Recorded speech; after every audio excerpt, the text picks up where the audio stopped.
Hello viewers, welcome to south queen channel. இன்றைக்கி நம்ம பார்க்க போகிறது செட்டிநாடு சிக்கன் கிரேவி பார்க்க போகிறோம். அதுக்கு தேவையான இன்க்ரீடியண்ட் என்னென்னு பார்க்க போகிறோம். ஃபஸ்ட்டு நம்ம ஒரு பேஸ்ட்டாக ஒரு கிரேவியான மசாலா அரைக்க போகிறோம். அதுக்கான இன்க்ரீடியண்ட் மட்டும் ஃபஸ்ட்டு பார்த்துடலாம். அதுக்கு தேவையான இன்க்ரீடியண்ட் நான் ஒரு 3/4 கப்பு தேங்காய் எடுத்திருக்கேன், கொஞ்சமாக கருவேப்பிலை, ஒரு கல்பாசி, ஒரு 4 கிராம்பு, ஒரு பிரிஞ்சி இலை, 2 பட்டை, ஒரு ஏலக்காய் எடுத்திருக்கேன். பாருங்க, ஒரு ஏலக்காய். இதில் ஒரு 6 வரமிளகாய் எடுத்து வச்சுருக்கேன். தாளிக்கிறதுக்கு எண்ணெய், வறுக்கிறதுக்கு எண்ணெய், ஒரு 1/2 ஸ்பூன் மிளகு, 1 ஸ்பூன் மல்லி, 1/2 ஸ்பூன் சோம்பு, 1/2 ஸ்பூன் ஜீரகம். இது எல்லாத்தையும் சேர்த்து நம்ம இப்போ வறுக்க போகிறோம். வறுத்துட்டு இதை ஒரு பேஸ்ட் மாதிரி அரைக்க போகிறோம். வாங்க பார்க்கலாம். இப்போ பாருங்கள், இப்போ பார்த்திங்கன்னா அடுப்பு நல்லா காஞ்சிடுச்சு. நான் அடுப்பு ஆன் பண்ணிட்டேன். அடுப்பு நல்லா காஞ்சிடுச்சு. இதில் வந்து ஒரு 2லேருந்து 3 ஸ்பூன் நீங்கள் தேவைக்கிறப்ப எண்ணெய் சேர்த்துக்கோங்க. இதில் நம்ம ஜஸ்ட் இது வறுத்து அரைக்க போகிறோம். அதுக்கான எண்ணெய் மட்டும்தான் இது. இப்போ பார்த்திங்கன்னா எண்ணெய் காஞ்சிடுச்சு. இப்போ வந்து நம்ம ஜீரகம் சேர்த்துக்கலாம். ஜீரகம், சோம்பு, மல்லி, மிளகு, வரமிளகாய், கருவேப்பிலை, நம்ம கரம் மசாலா ஐட்டம்ஸ், நம்ம கல்பாசி இதில் ரொம்ப முக்கியம். இது எல்லாத்தையும் சேர்த்துக்கிட்டோம். சேர்த்து நல்லா வறுத்துக்கலாம். இதை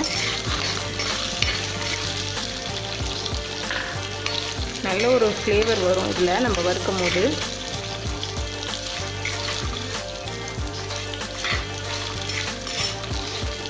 இப்போ நம்ம சேர்த்துருக்க ஐட்டம்ஸ் எல்லாமே நம்ம இதில் சேர்த்து அரைச்சா மட்டும்தான் இந்த கிரேவிக்கான டேஸ்ட்டு வந்து நல்லா கிடைக்கும். ஏதோ ஒரு இன்க்ரீடியண்ட் நமக்கு மிஸ் ஆனால் கூட இந்த டேஸ்ட்டு வந்து நமக்கு சரியாக கிடைக்காது.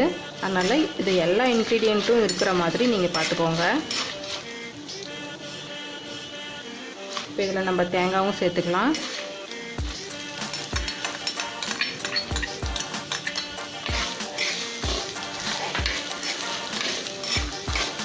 இதை நல்லா வறுத்துக்கலாம். வறுத்துட்டு உங்களுக்கு காமிக்கிறேன். இப்போ பாருங்கள், நம்ம மசாலா எல்லாமே நல்லா வறுபட்டுருச்சு. இப்போ நம்ம இதை வந்து அடுப்பு ஆஃப் பண்ணி இதை ஆற வச்சு நம்ம இதை வந்து நல்லா ஒரு ஃபைன் பேஸ்ட்டாக நம்ம வந்து இதை அரைச்சி எடுத்துக்கலாம். இப்போ பாருங்கள், நம்ம மசாலா எல்லாமே நல்லா ஃபைன் பேஸ்ட்டாக அரைச்சாச்சு. குறன்னு இல்லாமல் நல்லா ஃபைனாக அரைச்சி வச்சுக்கோங்க இந்த மாதிரி. இப்போ நம்ம வந்து நெக்ஸ்ட்டு கிரேவி செய்கிறதுக்கான இன்க்ரீடியன்ட்ஸ் எல்லாம் பார்க்கலாம். ஃபஸ்ட்டு நம்ம கிரேவி செய்கிறதுக்கு நான் ஒரு 1/2 kg சிக்கன் எடுத்து வச்சுருக்கேன். 1/2 kg சிக்கனுக்கான மெஷர்மெண்ட்ஸ் எல்லாம் தான் இப்போ நான் எடுத்து வச்சுருக்கேன். 1/2 kg சிக்கன், ஒரு 4 மீடியம் சைஸ் தக்காளி, 3 மீடியம் சைஸ் வெங்காயம். நான் வந்து செட்டிநாடு சிக்கன் செய்கிறதால நான் சன்ஃப்ளவர் ஆயில் பாதி சேர்த்துக்கிறேன், பாதி வந்து நல்லெண்ணெய் சேர்த்துக்க போகிறேன். நம்ம சட்டியில் தான் செய்ய போகிறோம். செட்டிநாடு சிக்கன்ன்றதால நம்ம சட்டியில் செய்ய போகிறோம். நல்லெண்ணெய் பாதி, சன்ஃப்ளவர் ஆயில் பாதி சேர்த்துக்கிறேன். 1/2 ஸ்பூன் மஞ்சள் தூள், 1/2 ஸ்பூன் மிளகாய் தூள். நம்ம வந்து மசாலா அரைக்கும் போது நம்ம மிளகாய் சேர்த்துருக்கோம், வரமிளகாய் சேர்த்து அரைச்சிருக்கோம். அதனால் மிளகாத்தூள் மட்டும் பார்த்து சேர்த்துக்கோங்க. காரம் சேர்த்துட்டு அதுக்கப்புறமா மிளகாத்தூள் சேர்த்து பாருங்கள். உங்களுக்கு தேவையில்லைன்னா மிளகாத்தூளை ஸ்கிப் பண்ணிக்கோங்க. அடுத்து ஒரு ஸ்பூன் அளவுக்கு மல்லித்தூள், இல்லைனா 1/2 ஸ்பூன் அளவுக்கு மல்லித்தூள் எடுத்துக்கோங்க. மல்லித்தூள் சில பேருக்கு பிடிக்காது, அதனால் மல்லித்தூள் 1/2 ஸ்பூன் இல்லைனா 1 ஸ்பூன் எடுத்துக்கோங்க. நான் 1 ஸ்பூன் அளவுக்கு எடுத்துருக்கேன். கொஞ்சமாக கொத்தமல்லி, தேவையான அளவு உப்பு, கருவேப்பிலை கொஞ்சம். நம்ம தாளிக்கிறதுக்கு நம்ம ஏற்கனவே ஒரு 1/2 ஸ்பூன் சோம்பு சேர்த்து அரைச்சிருக்கோம். இப்போ இதில் வந்து ஒரு 1/4 ஸ்பூன் அளவுக்கு தான் சோம்பு சேர்த்துருக்கோம். சோம்பு 1/4 ஸ்பூன், பிரிஞ்சி இலை, அன்னாசிப்பூ, 4 கிராம்பு, ஒரு ஏலக்காய், 2 பட்டை, அவ்வளோதான். இந்த மசாலாஸ் எல்லாம் சேர்த்துட்டு அப்புறம் வந்து 1 ஸ்பூன் இஞ்சி பூண்டு பேஸ்ட். அவ்வளோதான் நமக்கு கிரேவி செய்யறதுக்கான இன்க்ரீடியன்ட். இதை வச்சு நம்ம எப்படி கிரேவி செய்யறதுன்னு பார்க்கலாம். இப்போ நம்ம அடுப்பு ஆன் பண்ணிட்டோம். இப்போ சட்டி வந்து நல்லா காஞ்சிடுச்சு. இப்போ இதில் நம்ம ஒரு 3 ஸ்பூன் அளவுக்கு சன்ஃப்ளவர் ஆயில் சேர்த்துக்கிறேன்.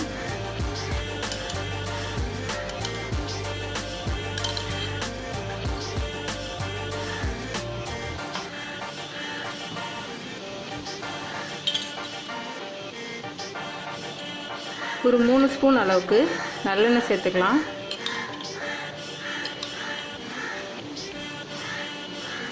இதுக்கு தேவைன்னா இன்னும் கொஞ்சம் எண்ணெய் கூட சேர்த்துக்கலாம். இப்போ பார்த்திங்கன்னா எண்ணெய் நல்லா காஞ்சிடுச்சு. நம்ம எடுத்து வச்சுக்கிற மசாலாஸ் எல்லாம் நம்ம சேர்த்துக்கலாம்.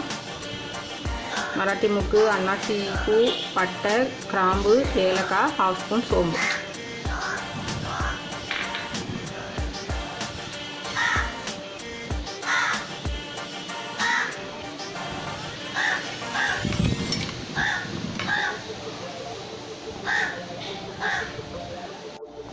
இப்போ இது வந்து நல்லா ஃப்ரை ஆயிடுச்சு இந்த மசாலாஸ்லாம். இப்போ நம்ம எடுத்து வச்சுருக்க வெங்காயத்தை சேர்த்துக்கலாம்.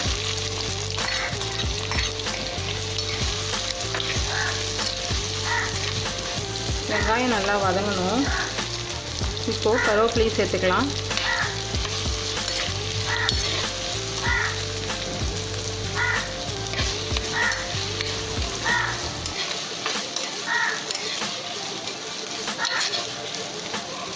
நம்ம சட்டியில் செய்கிறதால நல்ல ஒரு டேஸ்ட்டு கிடைக்கும் நமக்கு. செட்டிநாடு சிக்கன் கிரேவி செய்கிறதுனால நம்ம வந்து சட்டியில் செய்கிறோம். நல்லெண்ணெய் சேர்த்துருக்கோம். நல்ல ஒரு ஃப்ளேவர் வரும். இதில் செஞ்சு பாருங்கள், ரொம்பவே பிடிக்கும் உங்களுக்கு. வீடியோ பார்க்குறவங்க ஃபுல்லாக பாருங்கள். அப்போ தான் உங்களுக்கு ஸ்டெப் பை ஸ்டெப் நான் என்ன சேர்க்குறேன் இன்க்ரீடியன்ட் எல்லாம் உங்களுக்கு தெரியும். நம்ம வீடியோ யாராவது புதுசாக பார்க்குறவங்களா இருந்தீங்கன்னா நம்ம வீடியோவை சப்ஸ்கிரைப் பண்ணிவிட்டு பாருங்கள். இப்போ இது ஓரளவுக்கு வதங்கிடுச்சு. நான் இதில் இந்த ஸ்டேஜில் 1 ஸ்பூன் இஞ்சி பூண்டு பேஸ்ட் எடுத்துருக்கேன். இதில் சேர்த்துக்கலாம். இப்போது சேர்த்துட்டு நான் கொஞ்சமாக உப்பு சேர்த்துக்கிறேன்.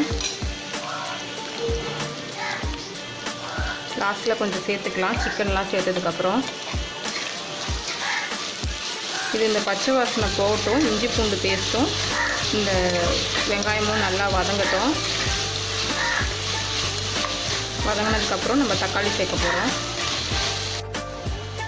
இப்போ பார்த்திங்கன்னா வெங்காயம் நல்லா வதங்கிடுச்சு.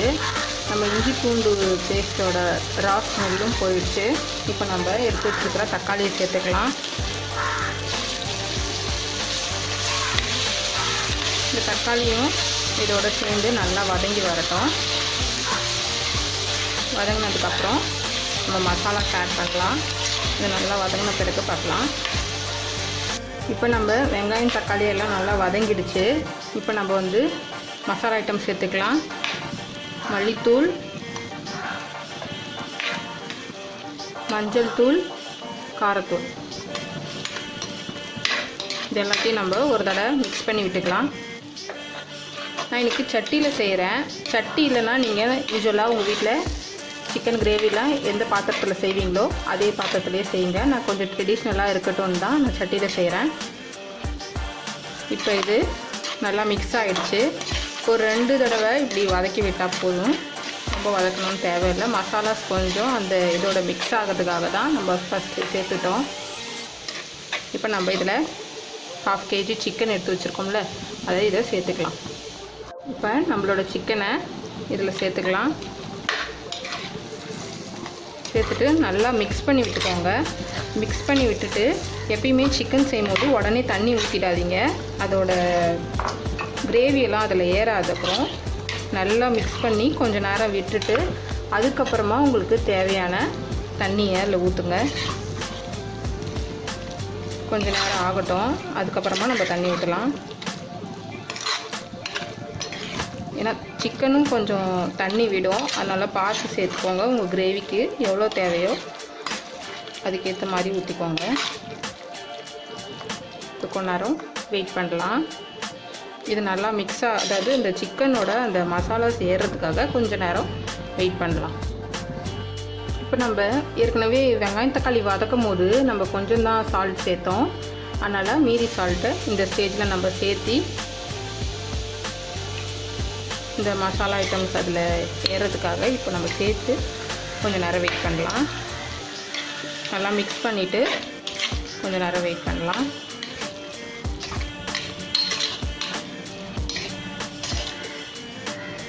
இப்போ இதில் லைட்டாக சிக்கன் வந்து தண்ணி விட ஆரம்பிச்சிருச்சு. ஸோ அதனால் நல்லா மசாலாஸ்லாம் அப்சர்வ் ஆகிருக்கும். அதனால் இப்போ நம்ம நல்ல 1 கிளாஸ் அளவுக்கு தண்ணி ஊற்றுறேன் நான். இது ஒரு கொதி வரட்டும். வந்த உடனே நம்ம அரைச்சி வச்சுருக்க மசாலாஸை இதில் சேர்த்துக்கலாம். இப்போ இதை மூடி போட்டு நம்ம இதை கொஞ்ச நேரம் கொதிக்க விடலாம். சிக்கன் சீக்கிரமாகவே வெந்துடும். இப்போ இதை ஒரு மூடி போட்டுடலாம். இது மூடி போட்டு கொஞ்சம் நேரம் கொதிக்கட்டும். அதுக்கப்புறம் நம்ம ஓப்பன் பண்ணி மசாலாஸ் ஆட் பண்ணலாம். இப்போ ஓப்பன் பண்ணி பார்த்துடலாம். இப்போ நல்லா கொதிக்குது. இந்த சமயத்தில் நம்ம அரைச்சி வச்சுருக்கிற மசாலாஸை ஆட் பண்ணிக்கலாம்.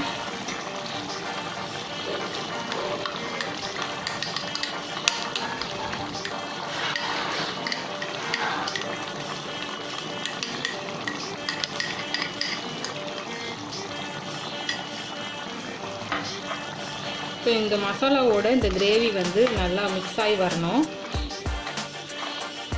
நல்லா மிக்ஸ் ஆகி வந்த பிறகு சிக்கன் நல்லா வெந்துருச்சா, ரா ஸ்மெல்லாம் போயிடுச்சான்னு பார்த்துட்டு நம்ம கொத்தமல்லி போட்டு சர்வ் பண்ணி எடுத்துக்கலாம். அவ்வளோதான், சூப்பராக நம்மளோட சிக்கன் கிரேவி மோரோவர் ரெடி ஆகிடுச்சு. இது நல்லா பாயில் ஆகிடுச்சுனாக்கா, கொதி வந்து நல்லா பச்சை வாசனைலாம் போயிடுச்சுனாக்கா, ஏற்கனவே நம்ம ஃப்ரை பண்ணி தான் இதை நம்ம சேர்த்து அரைச்சிருக்கோம். இருந்தாலும் இந்த சிக்கனோட இந்த மசாலாஸ்லாம் சேர்ந்து இதுவாகணும். அது வரைக்கும் நம்ம வெயிட் பண்ணிக்கலாம். இந்த ஸ்டேஜில் உங்களுக்கு கிரேவி இன்னும் கொஞ்சம் தண்ணியாக வேணும் அப்படின்னு நினச்சிங்கனாலும் நீங்கள் கொஞ்சம் தண்ணி சேர்த்துக்கலாம். இப்போ பாருங்கள், நான் தேவையான அளவுக்கு தண்ணியெல்லாம் நான் சேர்த்துட்டேன் இதில். இப்போ நம்ம வந்து இது நல்லா கொதித்த உடனே கொத்தமல்லி போட்டு ஆஃப் பண்ணிக்கலாம். இப்போ நான் ஒரு மூடி போட்டு இதை நல்லா கொதிக்க வச்சுக்கிறேன் திருப்பியும். இப்போ நம்ம ஓப்பன் பண்ணி பார்க்கலாம். பாருங்கள், நல்லா கொதிச்சு வந்துடுச்சு நம்மளோட கிரேவி. இப்போ இந்த ஸ்டேஜில் நம்ம எடுத்து வச்சுக்கிற கொத்தமல்லியை இதில் சேர்த்துக்கலாம்.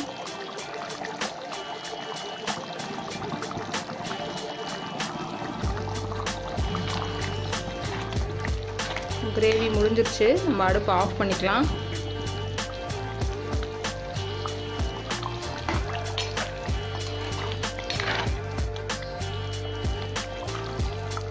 கிரேவி ரொம்பவே சூப்பராக இருக்கும். ட்ரை பண்ணி பாருங்கள்.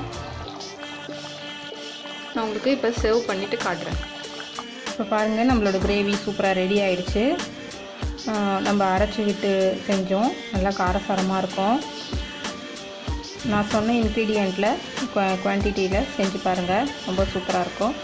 இந்த கிரேவி உங்களுக்கு ரொம்ப பிடிச்சிருந்துச்சுன்னா எங்கள் சேனலை மறக்காமல் சப்ஸ்கிரைப் பண்ணுங்கள், லைக் பண்ணுங்கள், ஷேர் பண்ணுங்கள். நெக்ஸ்ட் வீடியோவில் உங்களுக்கு வேறு டிஷ்ஷோடு பார்க்குறேன். ஓகே, பாய்.